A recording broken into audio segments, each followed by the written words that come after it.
Greetings from IS.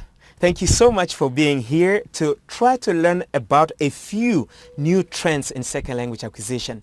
Some of these trends come from Michael Long's publication 2012, but others come from my own observation of what is happening in the field of second language acquisition. Something that is true in the second language acquisition field is that a field that does not evolve is doomed to die a natural death. So if we don't see any new trends developing in a field, chances are it's about to vanish. Second language acquisition consistently evolves due to a few factors. Number one, implementation of existing theories in different settings. When you try different strategies, different theories that have been published, primarily a lot of these are published in the Western world, you find that they may not be very effective in an EFL setting, for example, or other settings other than the Western world. And so this leads to new trends in the field of second language acquisition. Another factor that leads to the new trends is second language acquisition research. When we have new research, when you have new research findings, new research studies coming up, we discover a few things that were not known before. And that's the importance of research. Actually, we need to keep doing research to discover the new trends of any field.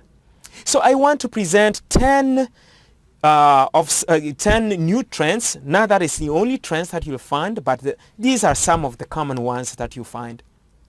Right now, second language acquisition experts are trying to define the identity of people who are in the outer circle, according to Kachu. Kachu's classification of inner circle, outer circle, and expanding circle. The people like in India, people in the Philippines, the people in Ghana, the people in Singapore, they speak English. Are they native speakers of English? Do they consider themselves as English speakers? Do they consider them as native speakers of English? How about the teachers that you have there? What is their identity? Do they feel they are native speakers as teachers of English? Or do they still feel like they are second language teachers?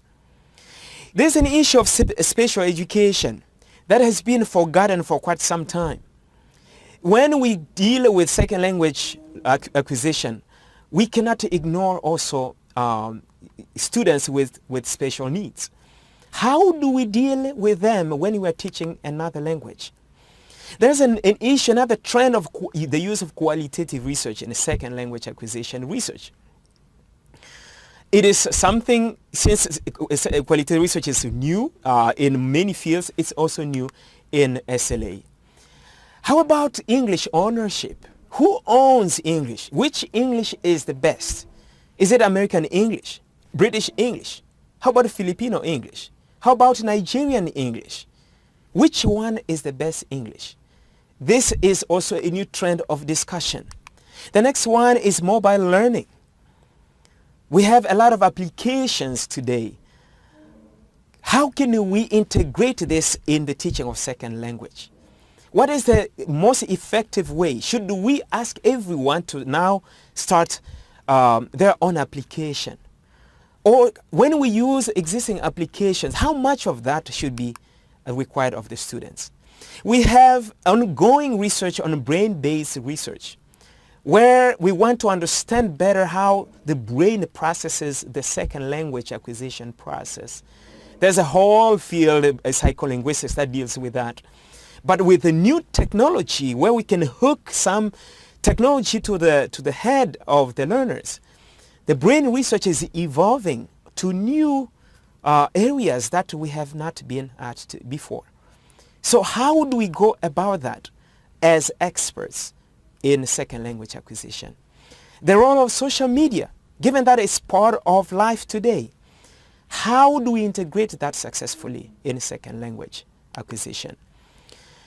We have, because of too much information, too much knowledge around, we have to deal with additional alternative assessments to check the understanding and the knowledge of the students in second language learning.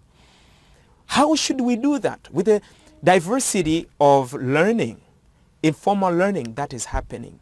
And the last one, how do we balance English in our case, or second language, in this case English, with the local languages, the indigenous languages that people are using locally.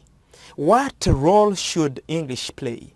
What should be done to make sure that English does not kill the local languages, or the local language do not prevent people from learning a second language? In conclusion, second language is a very vast field in itself.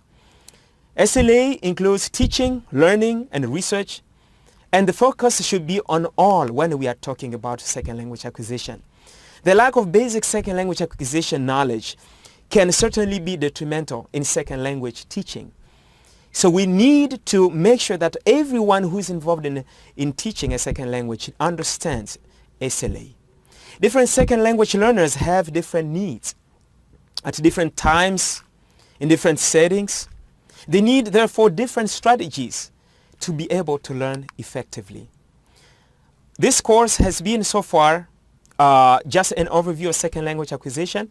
I want to encourage you to continue learning more on your own through videos, journal articles, and books. Second language acquisition is on the move, and it will continue to grow. Thank you very much for being with us today. God bless you.